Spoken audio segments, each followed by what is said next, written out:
Bismillahirrahmanirrahim. Assalamualaikum warahmatullahi wabarakatuh.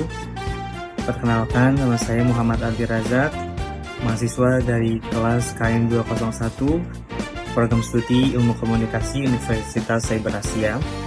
Pada kesempatan kali ini, saya akan menjawab 5 pertanyaan yang telah diberikan oleh Bapak dosen Muhammad Rasha terkait materi kuliah Digital Imaging berdasarkan pemahaman dan sesuai pembelajaran yang telah diberikan.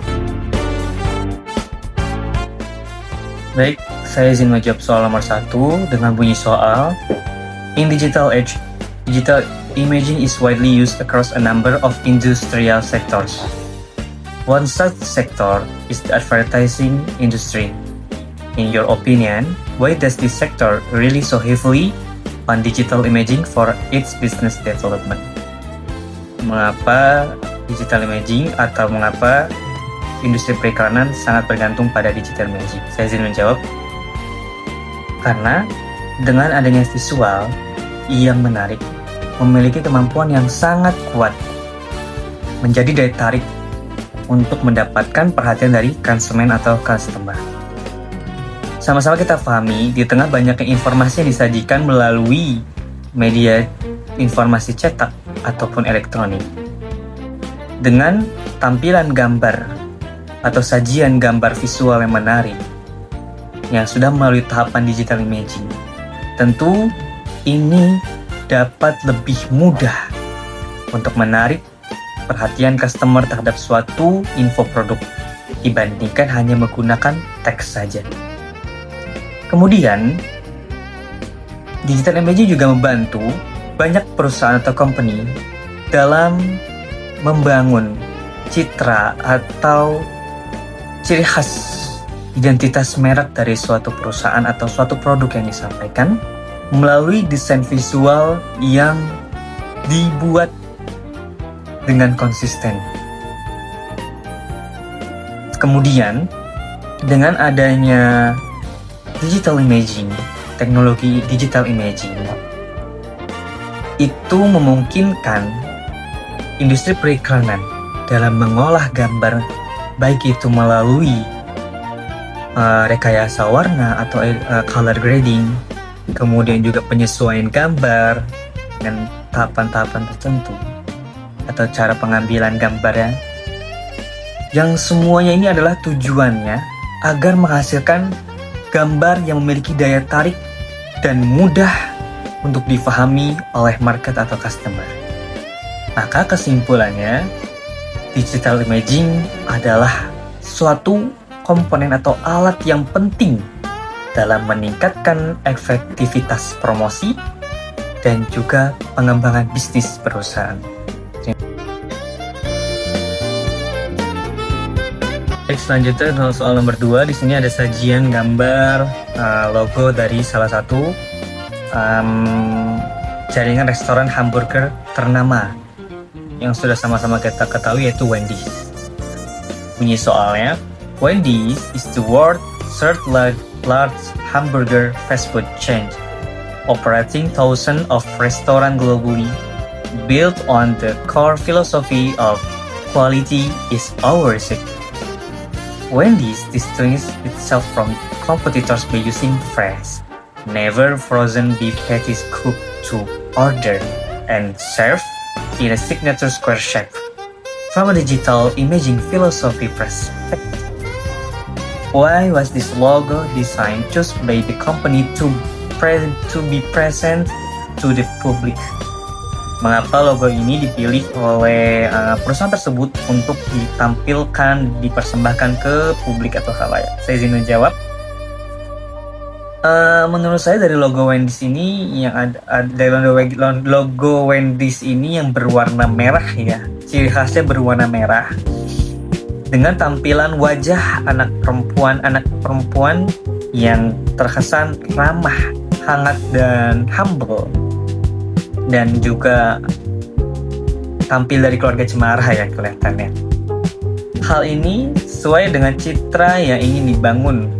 Kemungkinan hal ini ditujukan oleh perusahaan tersebut. Kenapa logonya anak kecil dengan wajah yang tersenyum, sumringah, terlihat ramah, humble, dan mungkin muncul dari keluarga yang cemara. Karena mungkin tujuan dari perusahaan tersebut adalah perusahaan ini terus ingin terlihat ramah. Citra perusahaan tersebut ingin terlihat ramah, hangat di mata customer atau konsumen. Sehingga dengan tampilan si anak kecil yang terlihat ramah ini dapat memberikan pengalaman atau sebuah gambaran bahwasannya restoran ini adalah restoran yang hangat dan juga kekeluargaan, memberikan rasa nyaman secara kekeluargaan untuk semua kalangan. Jadi dengan tampilan logo anak perempuan tersebut kemungkinan tujuannya seperti itu, karena dari kita saja yang melihatnya itu kesannya anak perempuan yang ramah, hangat, dan humble, juga muncul dari keluarga yang cemara, terlihatnya dari penilaian kita seperti itu. Kemudian dari desain visual yang menggunakan warna merah, tentu ini dapat memberikan perhatian kepada konsumen, karena warna merah tersebut kan kita sama-sama pahami warna merah ini identik dengan hal-hal yang bersinergi, membawa semangat.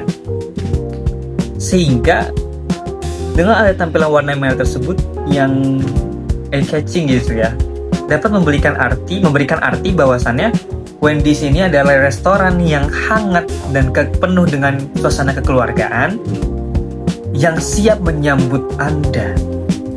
Karena warna merah itu kan menandakan kesiapan atau energi, semangat. Jadi seperti itu pesannya.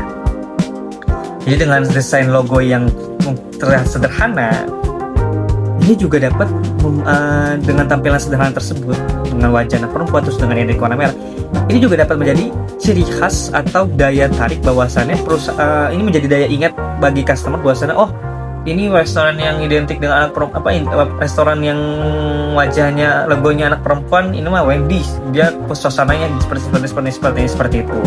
Jadi kesimpulannya, dengan tampilan logo Wendy's yang sederhana tersebut memberikan arti bahwasannya restoran Wendy's ini penuh dengan suasana hangat dan kekeluargaan yang siap bersinergi menyambut Anda semua untuk merasakan kenikmatan dari masakan di restoran Wendy's. Seperti itu. Baik, selanjutnya soal nomor 3 dengan bunyi soal, Mr. A is an employee at an advertising agency whose client include Microsoft company.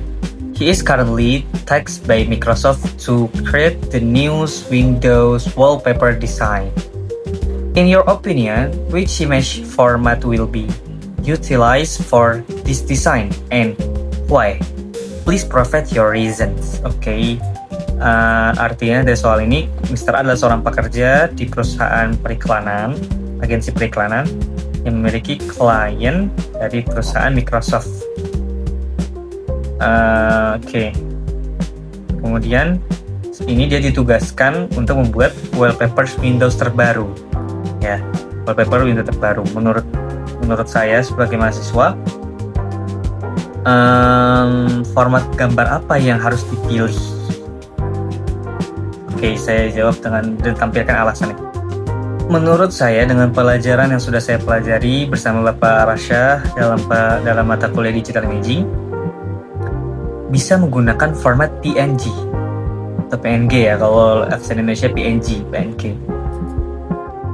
Dan alasannya karena PNG ini dapat mampu mempertahankan kualitas gambar tanpa membuat gambar tersebut tuh turun kualitasnya. Jadi intinya format PNG ini mempertahankan visual format gambar yang asli dan kualitas gambar yang tinggi tanpa mengalami penurunan kualitas akibat kompresi seperti pada format-format yang lainnya seperti JPG. Hal ini karena kan wallpaper juga senantiasa akan ditampilkan pada berbagai ukuran layar. Misal layarnya berapa, tentunya kalau format-format lainnya akan ada perubahan resolusi, menjadi turun resolusinya. Tentu dengan PNG ini resolusinya tetap tinggi tanpa adanya penurunan yang sangat signifikan seperti itu. Baik, menjawab soal selanjutnya, soal nomor 4. Imagine you are shooting a fast-moving sport, even in low light indoor stadium. To freeze the action without making the photo too dark or too noisy, how would you balance aperture, shutter speed, and ISO? Explain your reasoning based on the exposure triangle.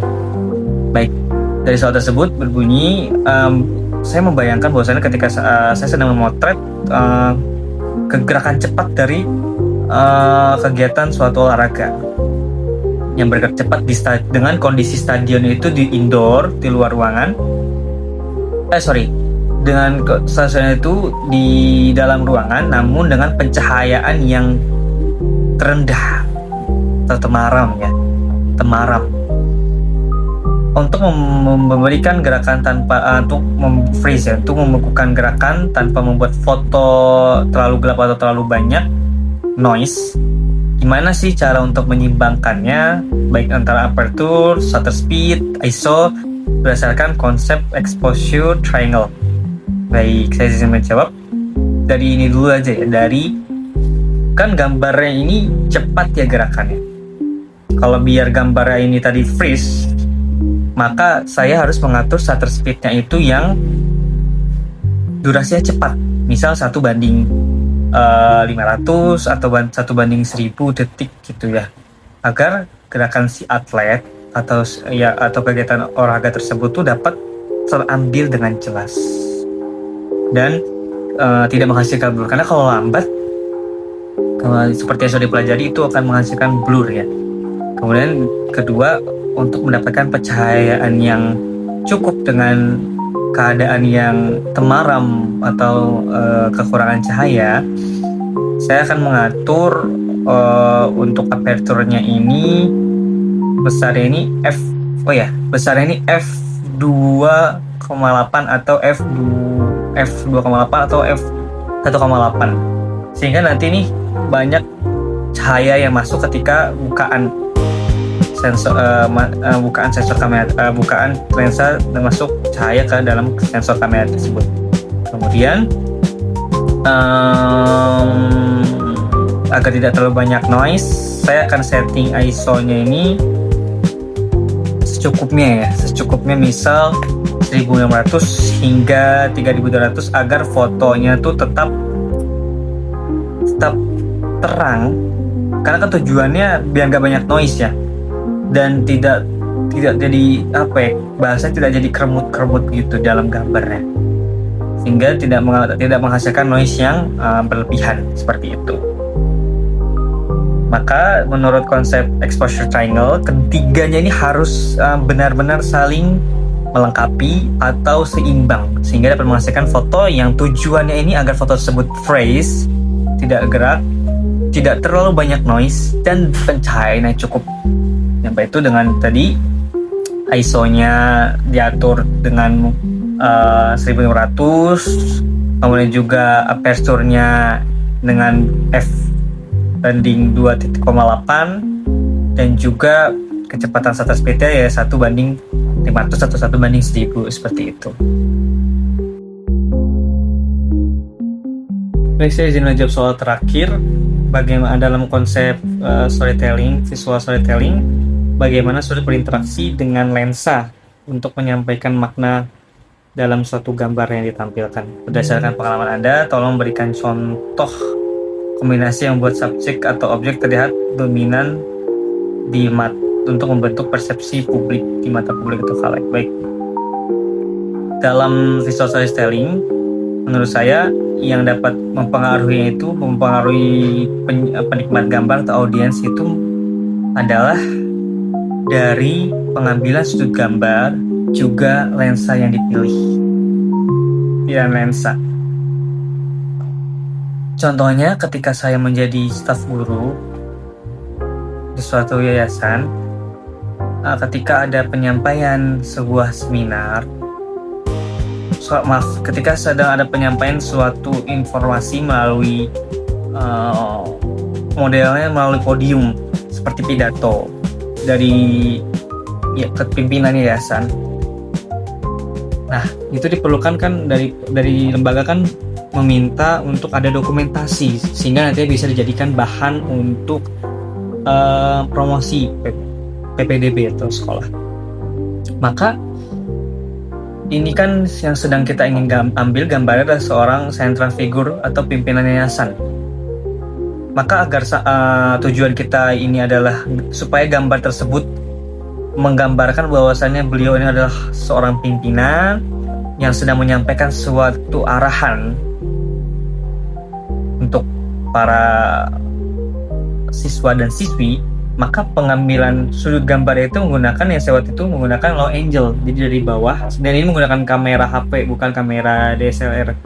Jadi menggunakan sudut gambar itu low angle dari bawah ke atas, jadi seakan-akan ia tinggi lebih besar gitu kan, besar. Low angle, si sosok pimpinan yayasan ini terlihatnya besar dari gambar kadang-kadang pengambil dari bawah. Kemudian untuk lensanya ini wide. Lensanya ini wide yang wide angle, jadi luas gitu kan ya. Jadi seakan-akan jadi bakal kelihatan itu pimpinan yayasan ini tuh seorang yang memiliki wibawa, terlihat berwibawa, besar, dan jadi tujuan dari gambar tersebut dapat tersalurkan melalui gambar tersebut. Sekian dan terima kasih atas kesempatannya. Kurang lebih mohon maaf. Assalamualaikum warahmatullahi wabarakatuh.